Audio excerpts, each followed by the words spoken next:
Now that we've set all the music for the farandole, as you can see here, the sample here is the tutti opening of said piece of music, the farandole by Bizet from La Haitienne. And now what we've got to do is to transfer this to the cutting machine. But first of all, these are the cutters. On the right is 10 mil going down in grades of 1 millimeter, 10, 9, 8, 7, 6, 5. I should be using, funny enough, on the machine itself is number 12, which is 12 millimeters, and we're going to be using that, which is particularly useful for all these longer notes. And then we go the 7, because that works very nicely. I'll explain that later on. And then the 5, well, I think that'll probably suffice.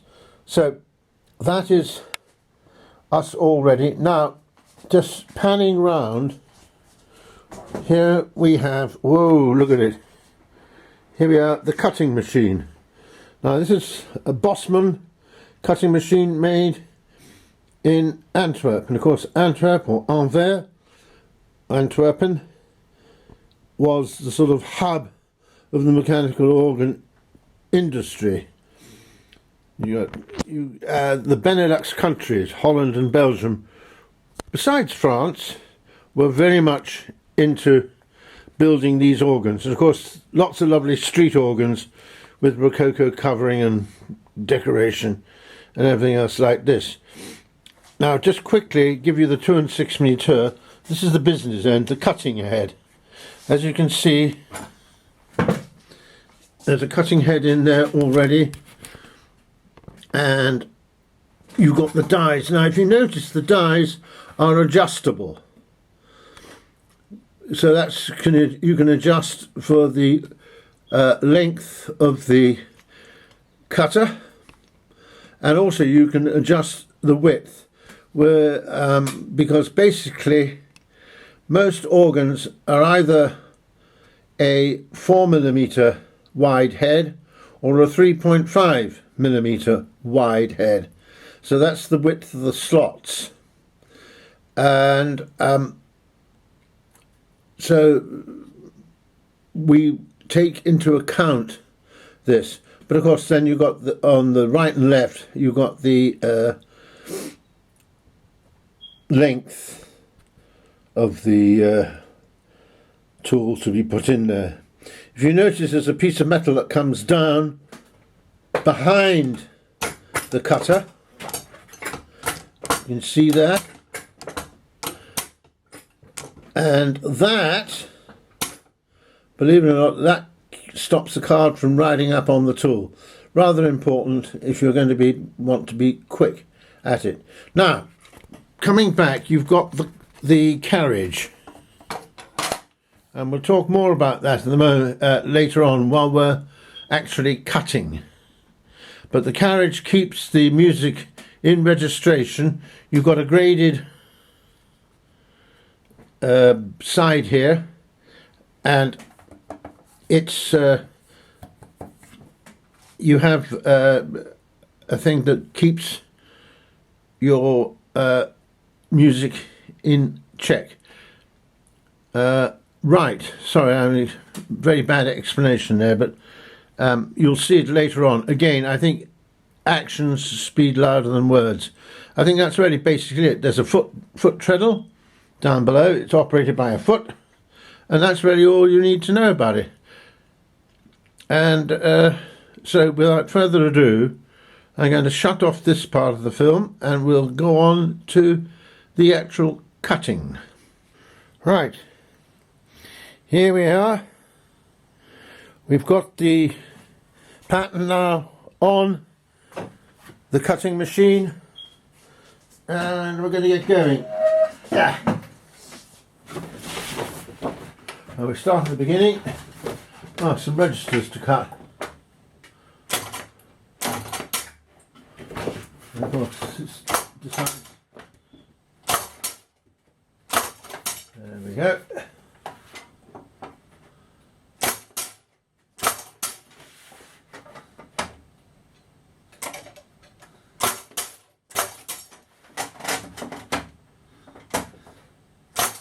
Now, as you can see, this carriage moves very easily. Now, there are two different ways of cutting music. Now, I tend to do it this way.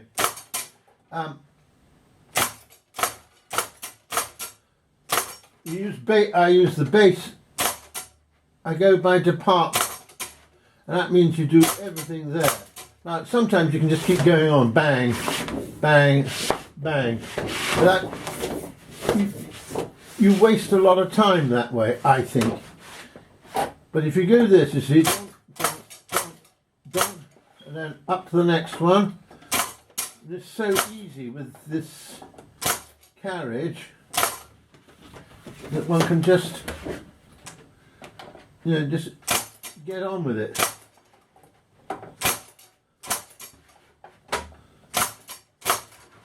And you're probably saying, oh God, isn't it going to drive you crazy, the noise? Well, I suppose in one way, that's the hazard. But what I'm going to do is I'm going to cut all this tutti first before I go on. I think that's often quite a good way of doing it. It also gives you the sort of satisfaction that you're making pretty good progress. And actually, see, we're doing not too bad ourselves.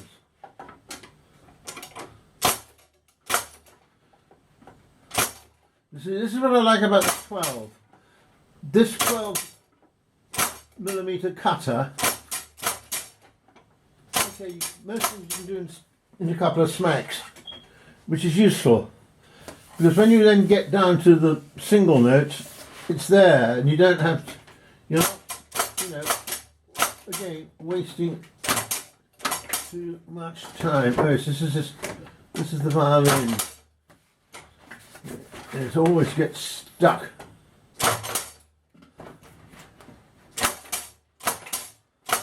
There we are.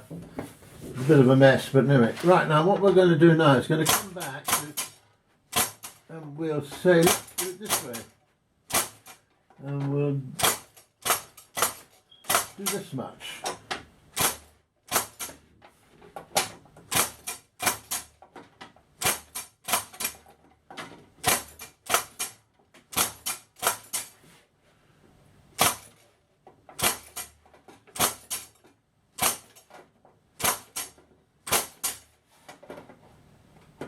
That makes it so easy to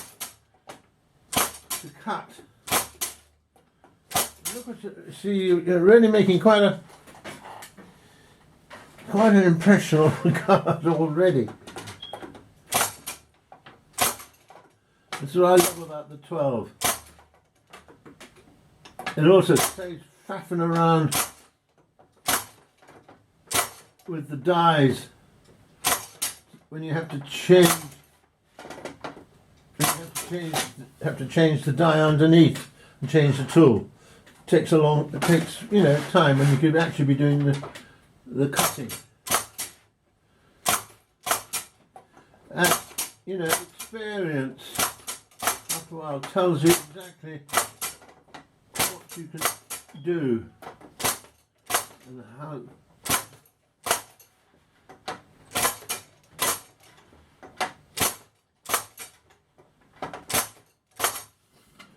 So there it goes, there's the cutting machine at work. See, look at that, we're belting out the pattern already. It's going to be quite a noisy section, because not only that, but we put all the, if you notice at the beginning, there were all those reeds that went on. The baritone and the saxophone.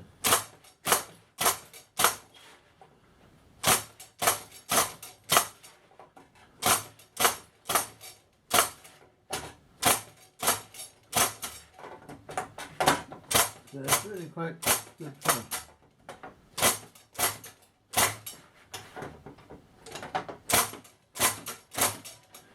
Notice that sometimes I leave a little gap. Now that's rather important as well, because what happens there is that if you have it, say a longer note, say about twice as long, and no gaps, you begin to collapse the integrity of the card, although it's 2 pi. So you've got to be very careful. Might be a nice idea to show you how we change the cutting heads. Got the 9 in at the moment, which we used for the bass drum. So we're going to take this out and put the 5 in. So this is how it's done. We get the 9 out.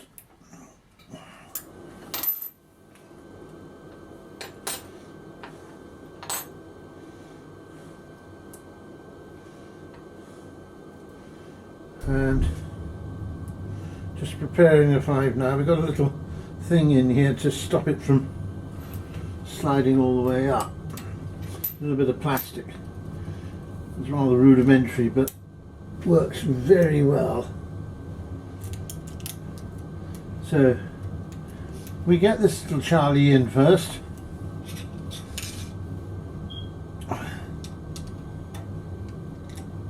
So that he's all nicely fixed up.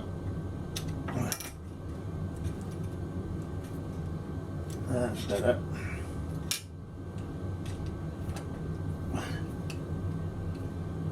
There we go.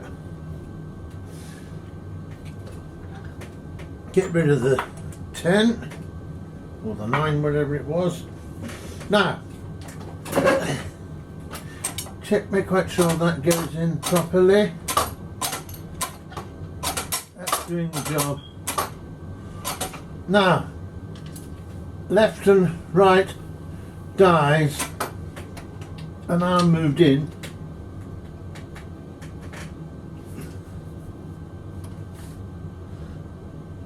To make the 5mm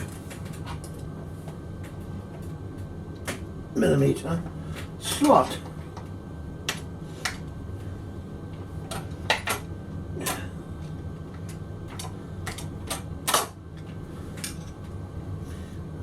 think that's going to work. And now of course the sock has fallen off.